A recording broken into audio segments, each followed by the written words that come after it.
Martin Luther King commented on something that the United Methodist Church did. Now, we're not talking about the AME Church. Now we're talking about the predominantly white United Methodist Church. But they had what they called a colored jurisdiction, and they decided to break it up, which looks like integration.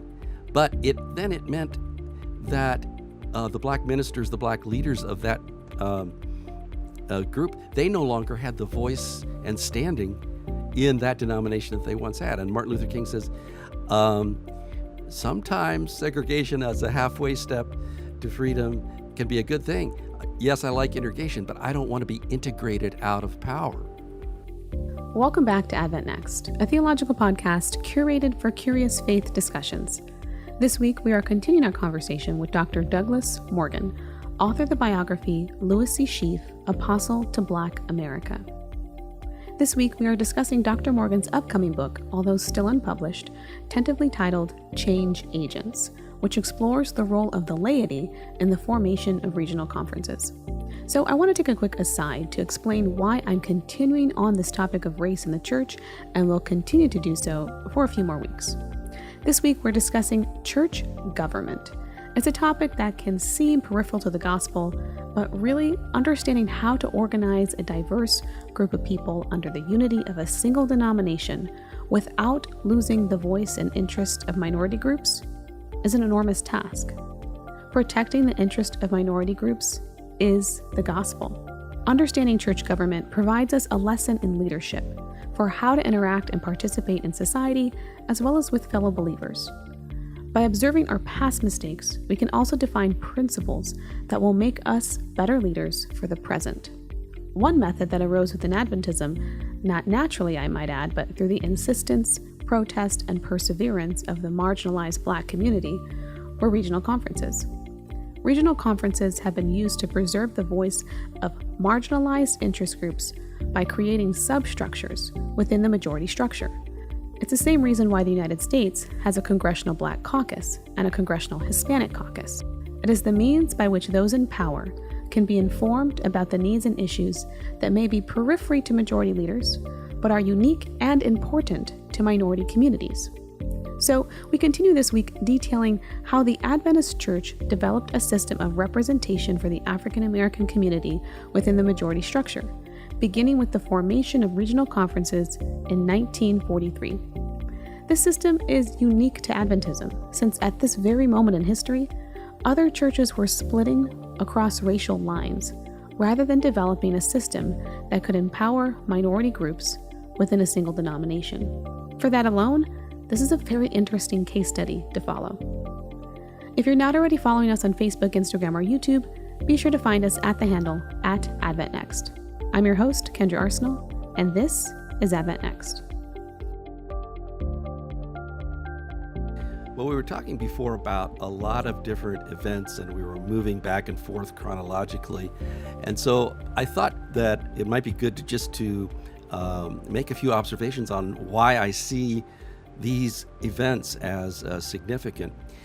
And it really was a 15-year period there in Washington, D.C. from about 1901 to 1916, a lot of zigzag back and forth. But I think it's important because it did set kind of a template for race relations in the Adventist Church, particularly coming as it did at the point of reorganization. The reorganization that began in earnest in 1901 is still being implemented. And then in 1903, the General Conference moves to Washington, D.C. Now, unfortunately, the outcome of that template, if you will, is that it is skewed toward segregation and injustice in the church, that accommodation to the wider culture, the trends that we were talking about last time. But at the same time, the people that were more farsighted, we could say more deeply committed to the gospel, they still are part of our history. I think we can gain inspiration from that, even though they didn't win out in the moment. So that's one thing. The other thing, though, is that part of the template was not just this simple and absolute crushing of every aspiration and aspect of what the African American work was trying to do, but there is this sort of pattern of partial progress. What I mean is that we were talking before about how Louis Sheafe and his People's Church went independent in 1907, and then now the First Church almost went with them, and that was 20% of the black membership, and it could have been more. Well, that did prompt a lot of discussion, and the General Conference decided, well, back in 1901, Sheafe suggested that there be a department, just as there was being a department set up to reach the European language immigrants, Scandinavian languages and German especially, was very a major part of the church's work, heavy immigration at that time. Let's set up a department to focus on the black work. And it was not accepted at that time. But in 1909 then, in the wake of that 1907 blow up, I guess you could say, several of the loyal, we could call them the loyal black ministers, petitioned the General Conference, and they went ahead and set up this department. Now, they put a white man in charge of the Negro department, as they called it. But then, which, I don't say that to say that it was worthless, but less than ideal, certainly.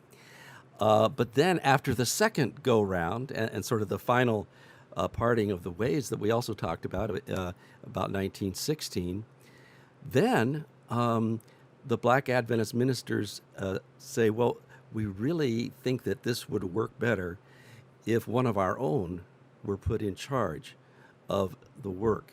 And so at the next General Conference session, which had been scheduled for 1917, but because of the war, they put it off until 1918. And W.H. Green, William Hawkins Green, was someone who had been converted to Adventism at Sheafe's meetings in 1902. He was a lawyer, a very successful lawyer, but he is placed at the head of this North American Negro department. And it was really sensed as kind of definitely an advance and a new start. And so, those are just some of the ways I think that what we were talking about previously have a major significance for us today and an impact on the whole history of the church. So that the pattern there, I guess, to tie that point off, is that we have sort of an oscillation, but partial progress. Unfortunate conformity to racial injustice and segregation in the church, but then the very fact that some people do protest it and even leave prompts the leadership to say, hey, we better do something to help keep those who are loyal to remain, and also to enhance the evangelistic work, reaching the black population. Wow. Yeah. And so kind of moving forward a little bit through time. Also, I don't know, when you were doing your study on Louis C. Sheafe, how did and we talked a little bit about this yesterday, but how did he end his life? Did he stay an Adventist lifelong, or did he at some point just become a Seventh-day Baptist? Right. No, he identified in his church there in Washington, to which he returned in 1917, independent Adventist again. And Seventh-day Adventists, they called themselves that for about 5 or 6 years. And then it seems that he has decided at that point that it's not really even worthwhile to try to claim the name Seventh-day Adventist when we're not part of the organization. And so in 1926, he and his congregation joined the Seventh-day Baptists, which, the Baptist polity is congregational, and so it's not a tight hierarchy at all. And so I think that was compatible with his views, and is what he had been used to before as a Baptist. And so that's how he ended up. Just one interesting side note: there was a major figure who really was the founder of European Adventism, named L.R. Conradi, Ludwig R. Conradi, who also parted ways with the organization about this time. So Conradi is being interviewed. This is in New Jersey at the Seventh-day Baptist headquarters. Not being interviewed, but there was a committee there that is considering his ordination as a Seventh-day Baptist. And the records say that Sheafe was the first one to second the motion that Brother Conradi be accepted as Seventh-day Baptist. Anyway, just an aside about another significant figure in Adventist history that unfortunately ended up, parting ways. And it seems to me, and I don't know if this is part of your research too, it seems to me because there was a push for a sense of like, how do we get resources to help our communities? Congregational churches tend to be more that, you can keep your local tithe dollars. You're not having to place them into funds in which you're not going to gain access to the whatever the structures are that they're building. And so it kind of seems like, that was probably part of the issue as well, right? Oh, yes, absolutely. And it makes a lot of sense. But number one, we could just say, of course, that's not the Seventh-day Adventist system. But number two, it was particularly sensitive at that point because of the Kellogg crisis and the sense. In fact, A.G. Daniels says at one point, all right, now what Kellogg has decided to do is to sort of pick us off one congregation at a time. And so I guess what I'm saying is it was not a moment in which the leadership could be flexible and say, all right, well, we'll come up with some kind of arrangement where officially the conference still administers it, but we'll give you a lot of autonomy, something like that. They just were not in a mood to compromise somehow, with that organizational system at that moment. Yeah. So moving forward in time, I mean, you've done another really comprehensive work looking at, or you're in the middle of it, right? Looking at the committee that formed in order to create regional conferences. Can you give us a little background? How did you get into this? And maybe give us a little insights into some of those stories there.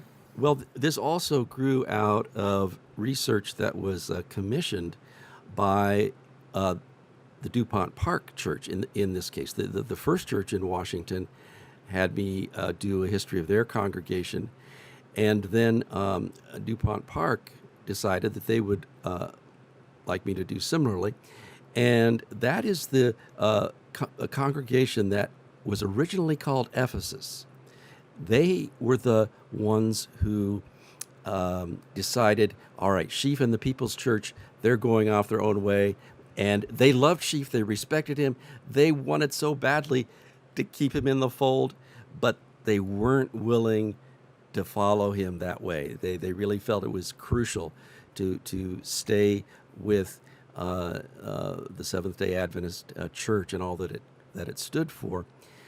And so that congregation then became a very strong congregation, and one that was the membership had many well-educated educators, because that was one of the main professions that was considerable degree of openness to black people in Washington, D.C. at that time. Government bureaucrats, for lack of a better term, but significant positions in the government.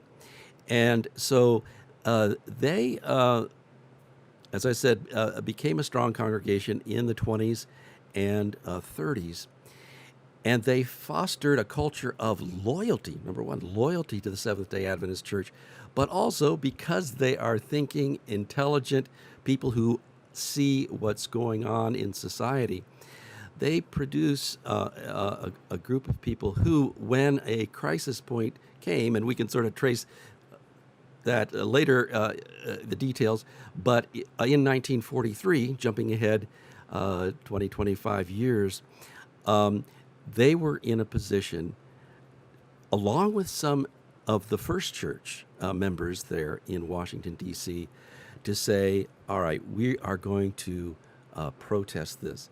And the book that I have basically completed, it looks good for a publisher, but nothing has been signed yet, so I better not say anything on that at this moment. But I'm tentatively calling it Change Agents, simply calling it that, and a look at how this committee, which obviously African American, number two, they were laity at a time when the laity had about as little voice in the decision-making, the governance of the denomination as any point in our history. And number three, most of them were women. In fact, the driving force that in propelling that forward, the main organizers, the main spark plugs, really were the women. There was a man who led it, and he was very effective and competent, but the driving force really in this were women. So I just thought it's so interesting that a group like this at the intersection of these three, crossing lines of disadvantage, I guess you could say, were able to effect change. Now, I suppose we would need to step back and say, how did we get to that crisis point? Right. In 1943. Yeah. So, can we step back a little bit? Because I'm curious. Sure. I think in 1929, there was the first, well, not the first, probably. Is it the first? Correct me. So in 1929, they wanted to push for colored conferences, and they were denied, right? And so if you can bring us maybe from that point, and then maybe some fallout, and then how did that build up to the 1943? I think one way to think about this is to imagine that you are a pastor, you're a successful pastor. In fact, you're pastor of the largest church in the conference. And not only that, you've been evangelizing and just preaching your heart out, so to speak, for the cause for about 25 years, and you've planted about half a dozen other churches. So that collectively, it is churches that you have been the primary leader in terms of starting and planting and so forth and leading. They make up about at least a third, maybe 40% of the conference membership. But you have a voice. You do have a voice. You're a member of the conference committee. And remember, in the conference system, that is the decisive point. The conference has complete authority over personnel and funds. So you have a voice, but you will never be president. Well, it's not so much that you want the office, but you have such big plans for how you can make the work even more effective and bring the benefits of Adventism in terms of healthcare and education, make them available for your people. But you can't really have the influence through the system that would make that possible. So that was the situation of James K. Humphrey in New York City. He was a pastor of First Harlem Church. And by the way, the book on this is by R. Clifford Jones, who until a few years ago, I think was a dean or an associate dean at the seminary. He's now president of the Lake Region Conference. It's simply called James K. Humphrey and the United Sabbath-day Adventists. And so that is to illustrate why a pastor like Humphrey and many others who were the most progressive, the most desirous of change and making things move forward, for the African American work believed that the separate conferences would be better, because that would mean then that the tithe money would come in to the conference, where they're able to make the decisions about how it can be best be used to advance the cause in that area.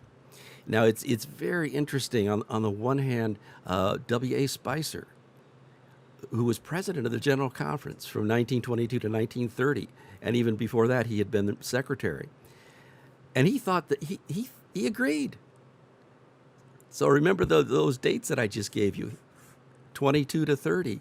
He's the president of the conference, a General Conference. But there was division. Number one, a lot of the white Union Conference and local conference presidents were against it, and there was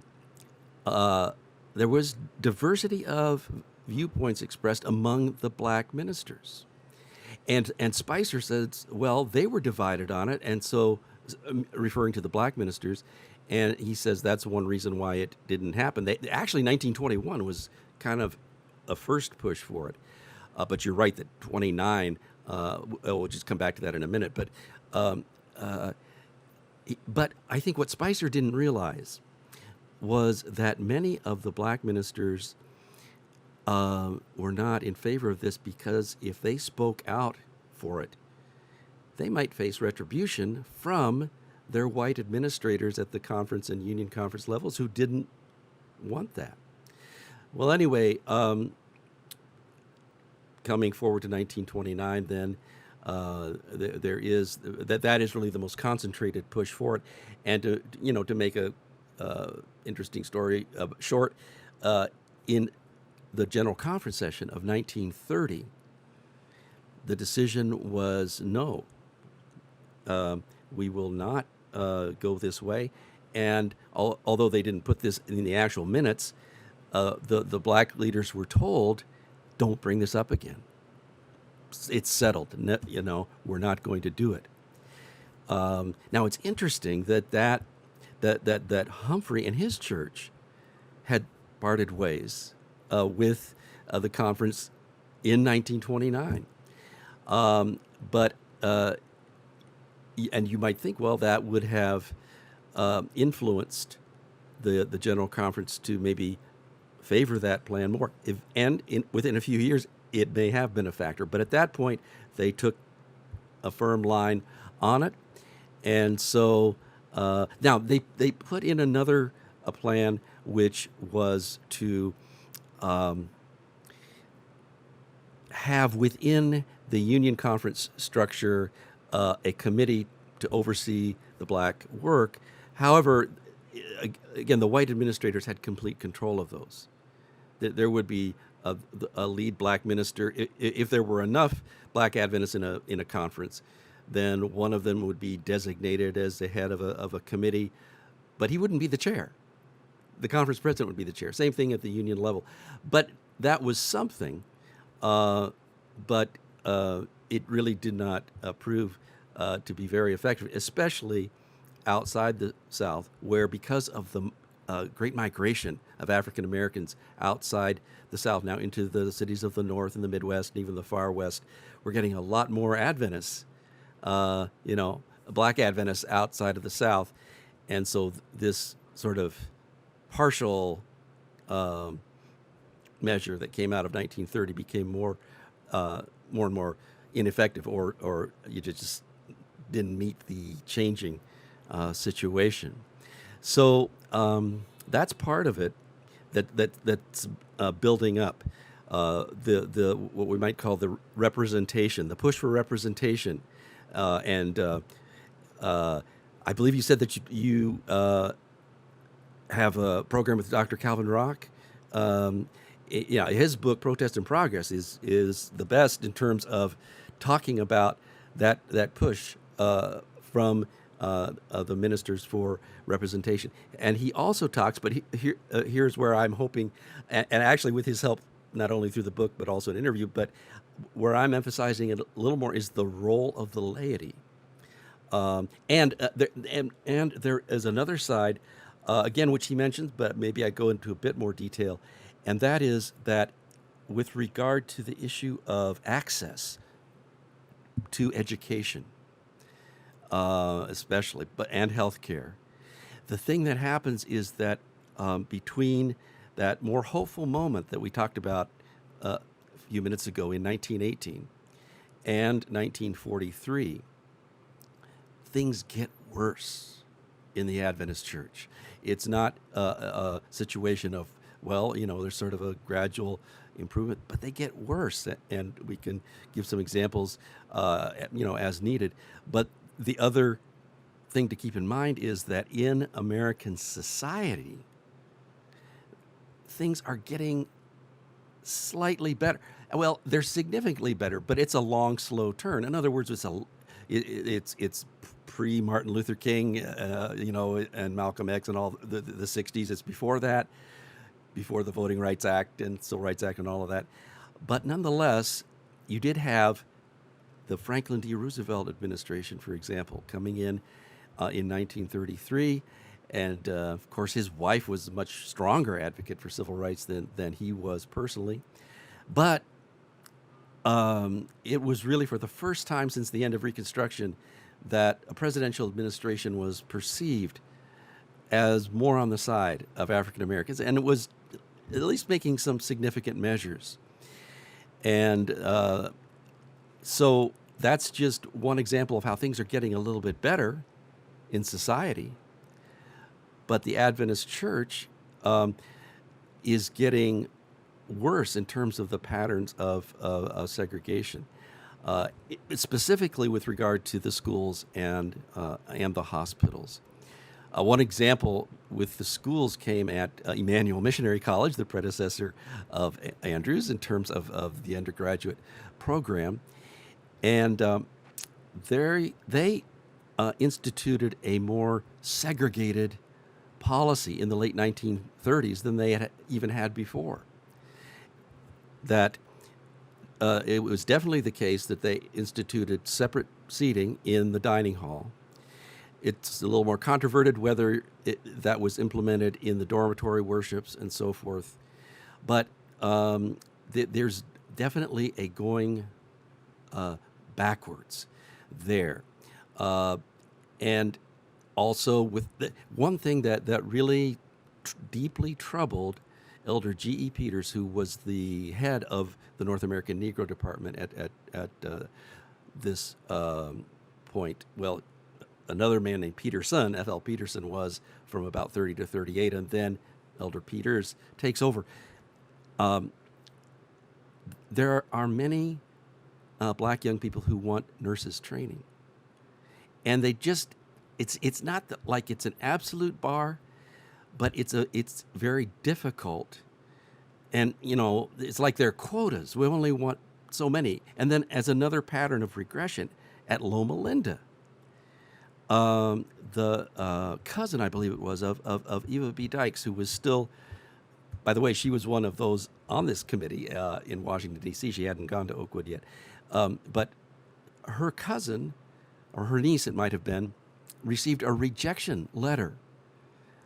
And it came right out and said, well, we've had trouble, the trouble being that some of the hospitals that we want to have the nursing students do their, what do they call it, practicums, whatever, we've had trouble with the colored students, the way they're treated there in the past. So we're not accepting you.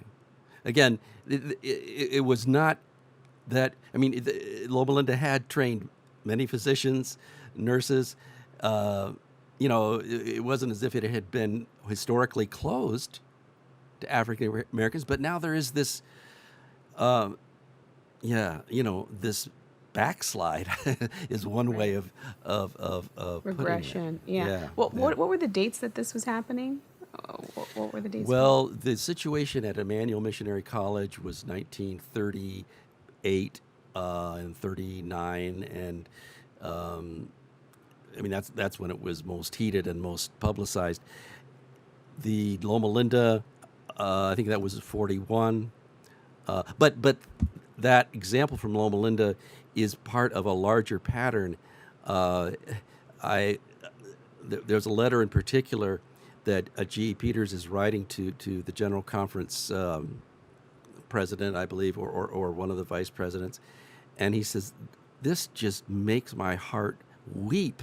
He says, "Here are these dedicated Seventh-day Adventist young people. They want to get training, but they have to go out to the world," as he put it, you know, and he's in anguish over this.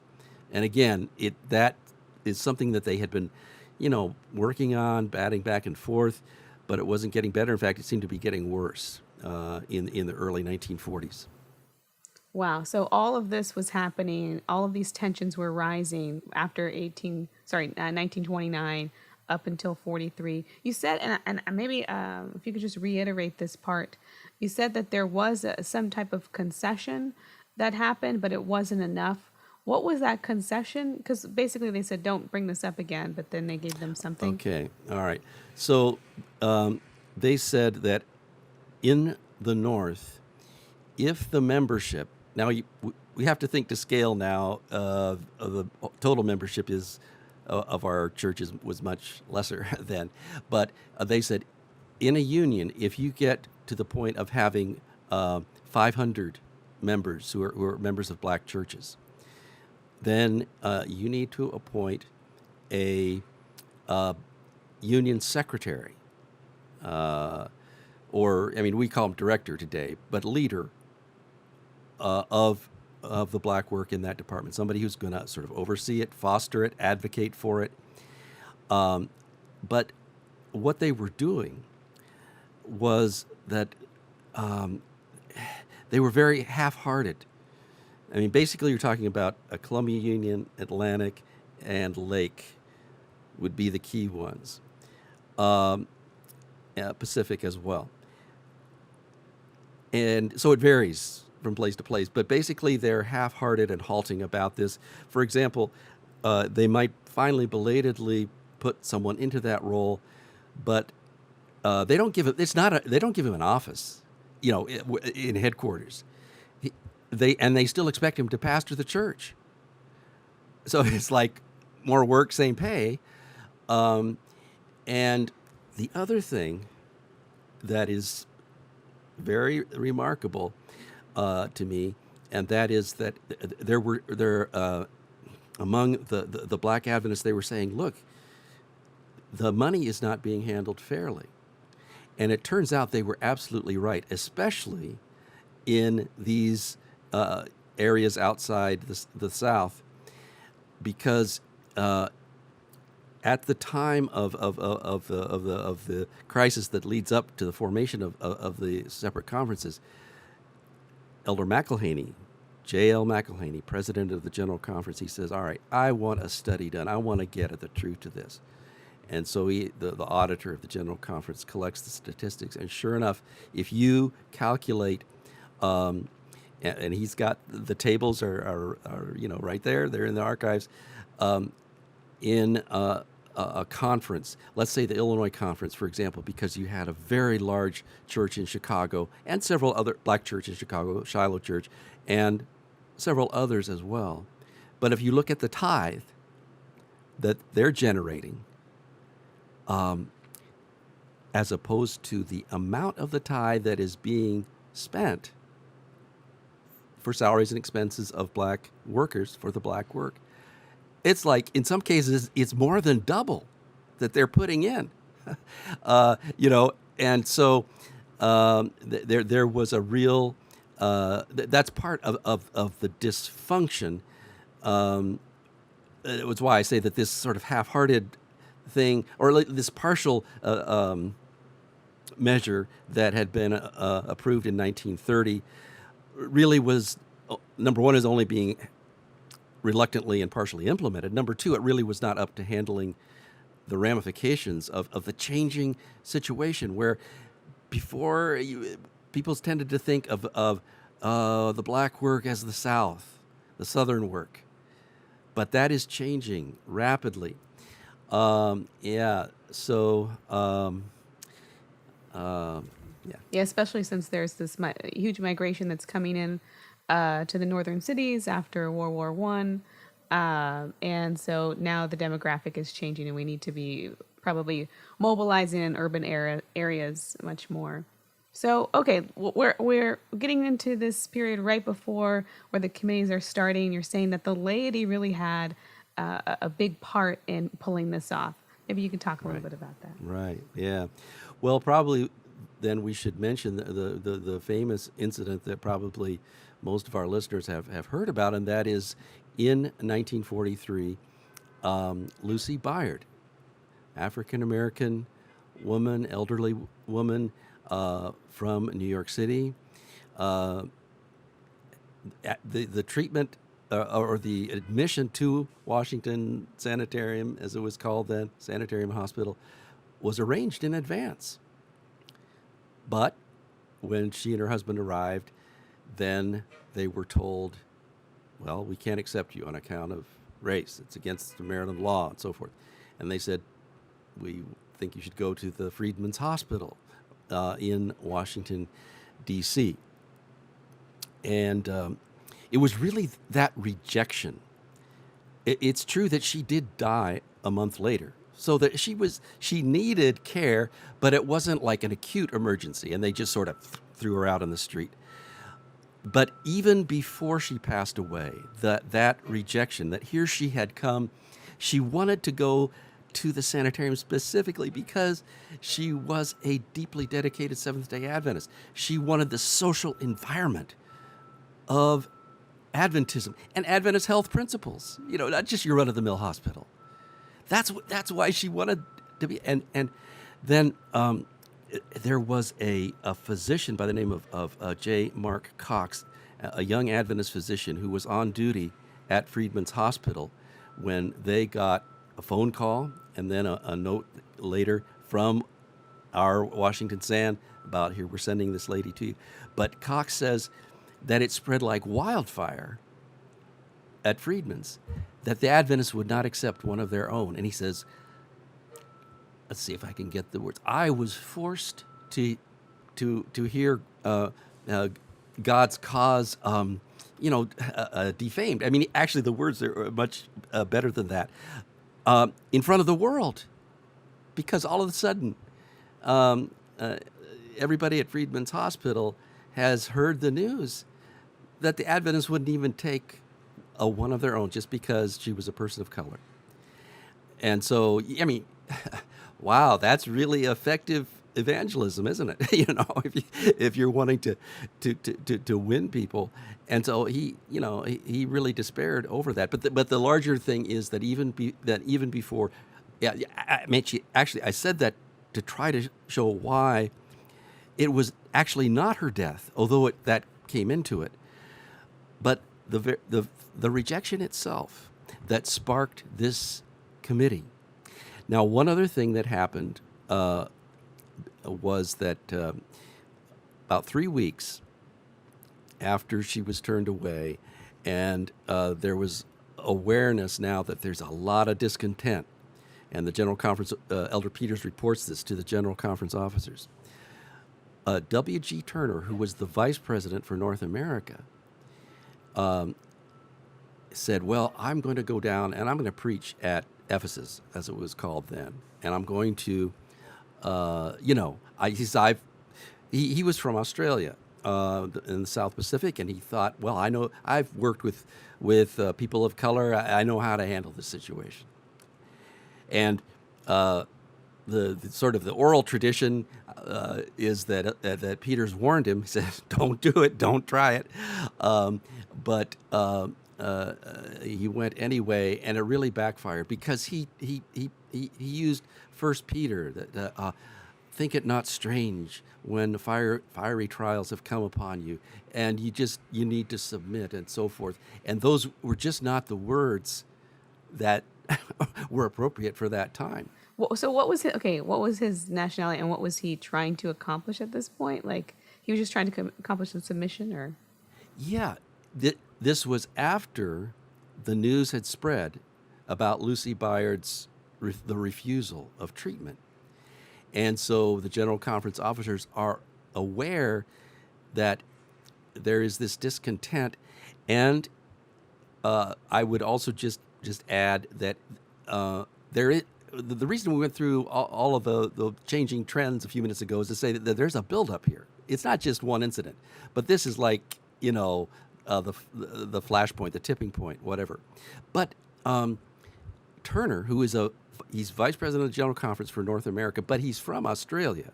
He's only been in the U.S. for a couple of years. I'm not sure. I'd like to research sometime why he was made the North American president or vice president for North America.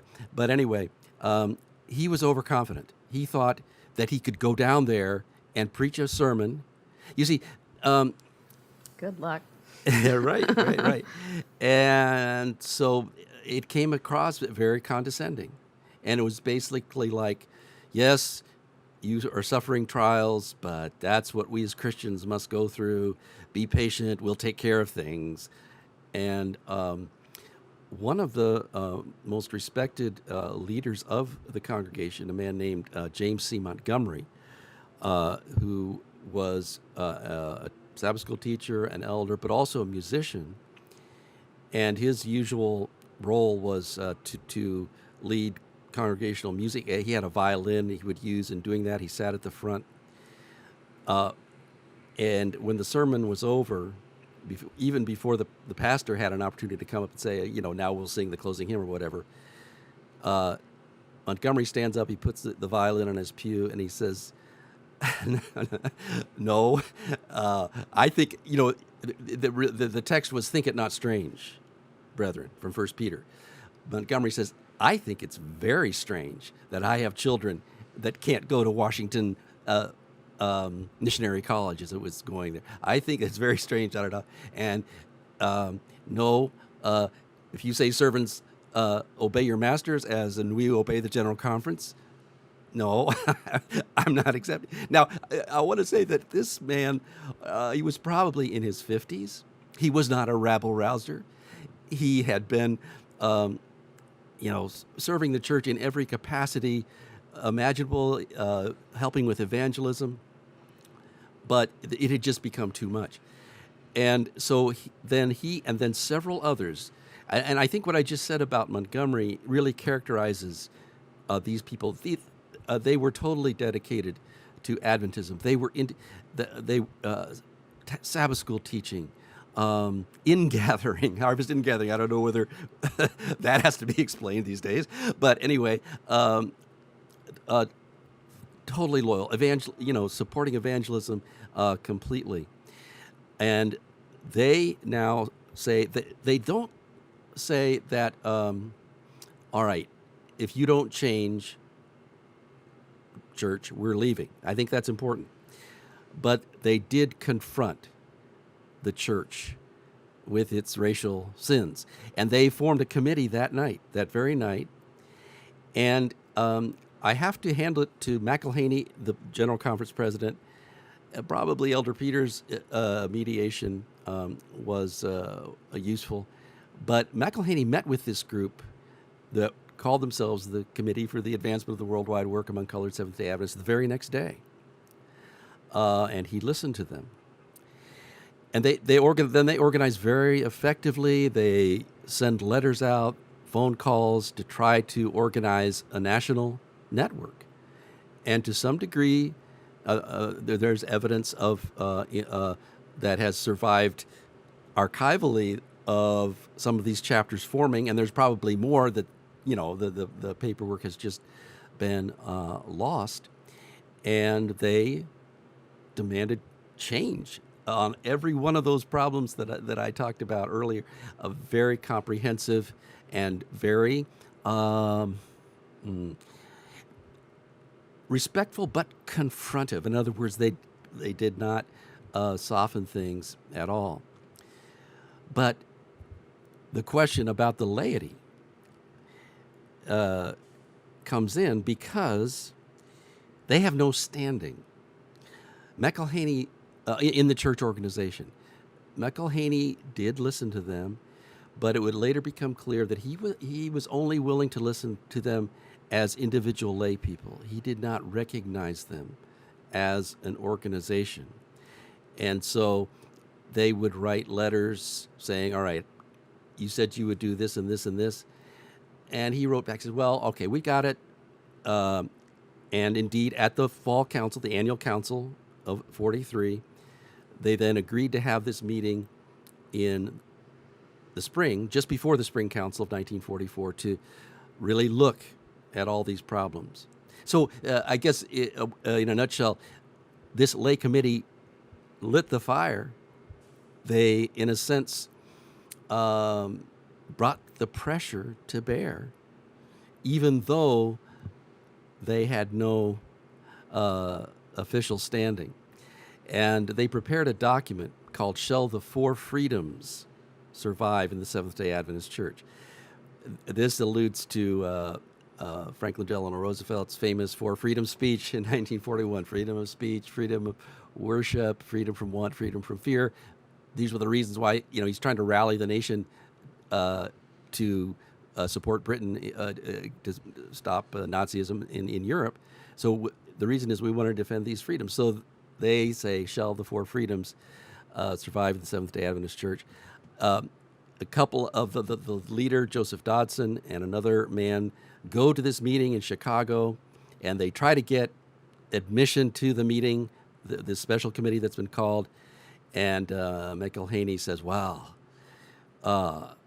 we would have to disband the General Conference Committee and or disband this meeting, then call the General Conference Committee and consider this. Basically, he was saying, no, we don't want you here. But they did manage to get their pamphlet distributed. And so, yeah.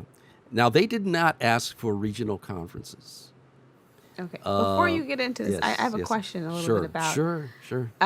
So how did the war play into this? Because, America has now got into this war. It's 43, so it's towards the end of the war. Are these people who have maybe served time and then come back and now they're just more, ready to fight in their own country as far as or how did that play into this at all? Yeah. These were not people who personally, for various reasons of status and age and so forth, had gone into the military. But I think you're right on target in terms of this atmosphere in which we are all being called upon, the total citizenry as well as the military now, to defend freedom. And so, how can you then not practice it at home? I mean, that was the case made in the society at large. And so they bring it to the church. But there's one other thing that I should bring in as well that I think brings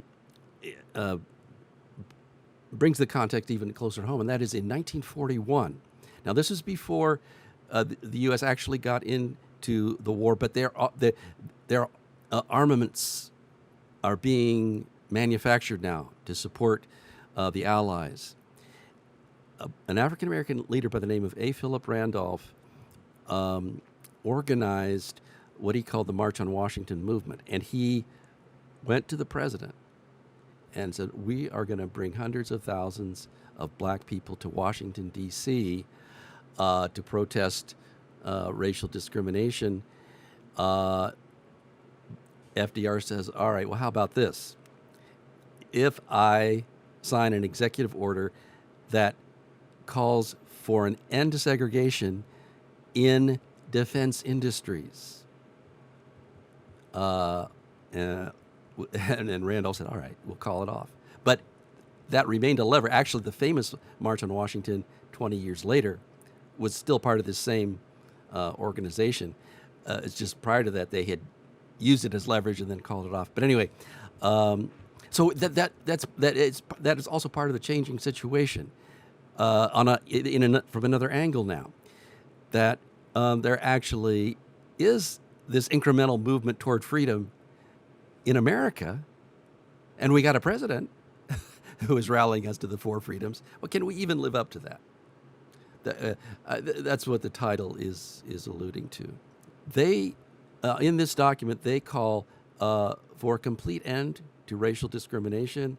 for the employment of black people in schools, hospitals, conference offices, publishing houses, wherever, acceptance on a non-discriminatory basis, to study.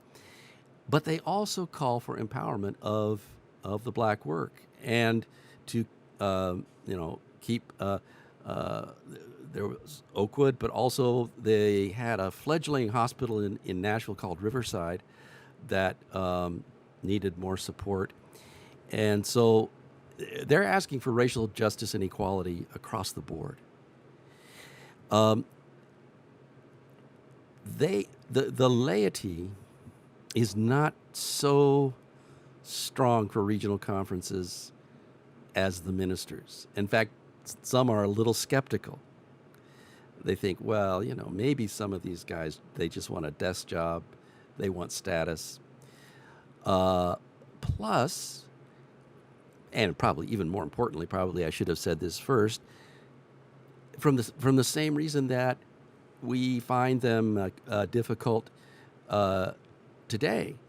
Many find them, embarrassing. I mean, is this not a step toward segregation? Is this not a denial of the principles of our faith?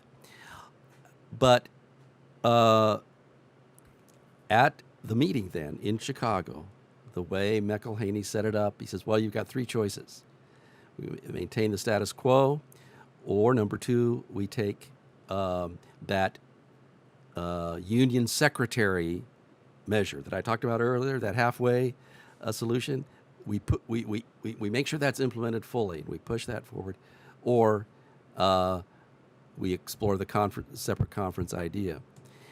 And so nobody wanted to say that they were pushing for it. McElhaney did not want to say he was dictating it, and G.E. Peters, who very much wanted it, but he didn't want to be in a position, because remember, they still remember from 1930. Don't talk about it even.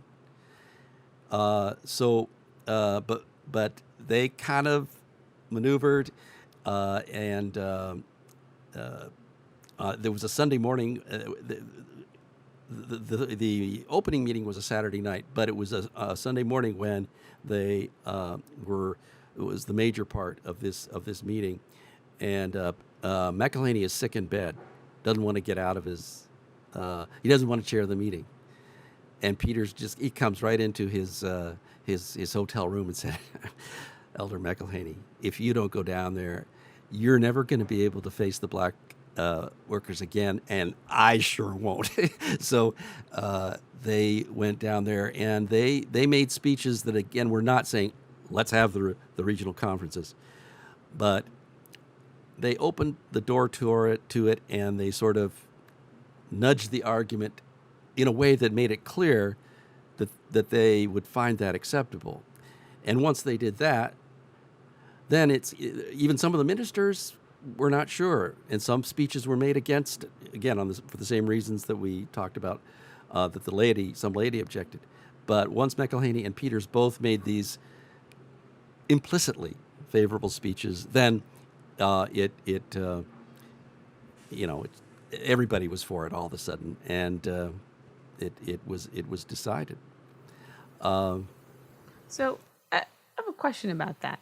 Sure. And I know that, so a lot of times people look at this part of history and they say, this was a terrible moment. It showed segregation. We wanted, the African-American community wanted integration. Then there's another side that says, well, this was probably the best outcome that could have happened, because now we're having an entire, conference that's dedicated specifically to looking at the black communities, and we're also gaining more employment for black leaders. So, I mean, what was this moment in history? Was this a step backwards? Was this a step forward? What was it? Yeah. Well, I'll start the answer this way by saying that the large majority of the black workers and lay people who had been skeptical, somewhat opposed, but once that was voted, large majority embraced it. And there I'm going to make an aside right now, but I hope to come quickly back on track. But the aside is that in the Columbia Union, now I should also say that it didn't mandate regional conferences, but it encouraged a union conferences where there was a significant black membership to do that. Columbia Union was one, and they were on board, but then there was a pullback. And petitions, telegrams flooded into the General Conference on the part of some of the very people who had, the black people now, I'm speaking of, who had not been enthused about the separate conferences and were concerned that for some of the very reasons that you just mentioned. But now that it had been sort of put on the table and accepted, they begin to see the possibilities. Now, I have a couple of illustrations which may not entirely answer your question, but I think they're helpful. And remember back to James K. Humphrey and all that he was trying to do, and he was thwarted. Well, there was a project that had been talked about for years. Well, going back to the Sheafe, the Washington, D.C. crisis. Education. We need a school in the North, or sometimes it's called a school in the East. Maybe not a four-year college, but at least what they would call a training institute, something that gave you post-secondary training of some kind, as well as a good, strong secondary school, that you didn't have to send your child hundreds of miles away, and things might not be good in many ways in Baltimore or Washington or Philadelphia or New York, but you don't want to go to the segregated South, really, particularly. So they're battling that back and forth, and promises are made, and then there's just no follow-through for 25 years. The Allegheny Conference forms. At that point, later it'd be Allegheny East and Allegheny West, but at that point it's just Allegheny in the Columbia Union. And a man named John H. Wagner was made president of the Allegheny Conference. And he says to the General Conference, all right, we'll do it. Can we do it? In other words, it wouldn't just be an Allegheny Conference institution, but we will take care of funding it, getting it going. Within 1 year after the conference started, Pine Forge Institute, it was called then, was up and running. Again, this was the thing that the church at large had not been able to do for 25, 30 years. Now, it's Pine Forge Academy now, but the vision then was that it would be a place for training beyond high school.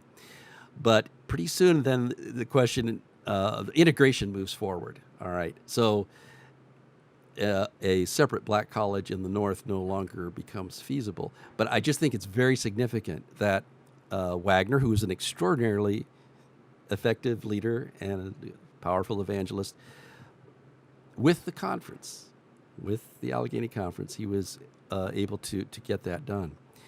A couple of other examples, if you like, and here I have to credit Samuel London, Dr. Samuel London, and his book Seventh-day Adventists and the Civil Rights Movement. Although I also heard, even before the book came out, I heard Warren S. Banfield tell this story. Warren S. Banfield was a black minister in Tampa, Florida. And in 1957, he was elected to be president of the local chapter of the NAACP. Now, from today's perspective, the NAACP is kind of a old school, sort of moderate. We don't think of it as anything radical. But for a black minister, a black Seventh-day Adventist minister, to take that position, and there was a lot of publicity because now we are getting into what is typically called the civil rights movement, and there are demonstrations to integrate beaches. This is, again, Tampa, Florida. And Banfield, SDA pastor, is in the news leading out all this stuff. And so the white Adventists start writing the General Conference and saying, look at this Banfield, he's hurting our evangelism.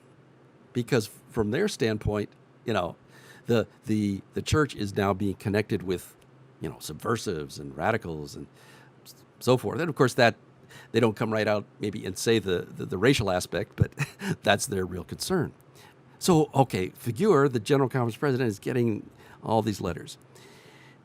Well, so following the system, Figuer collects the letters and he sends them. This also happens to be John H. Wagner, who's now president of the South Atlantic Conference. He sends them to Wagner and says, look at all these complaints. Do something about this. Take care of this problem with this young man, Banfield.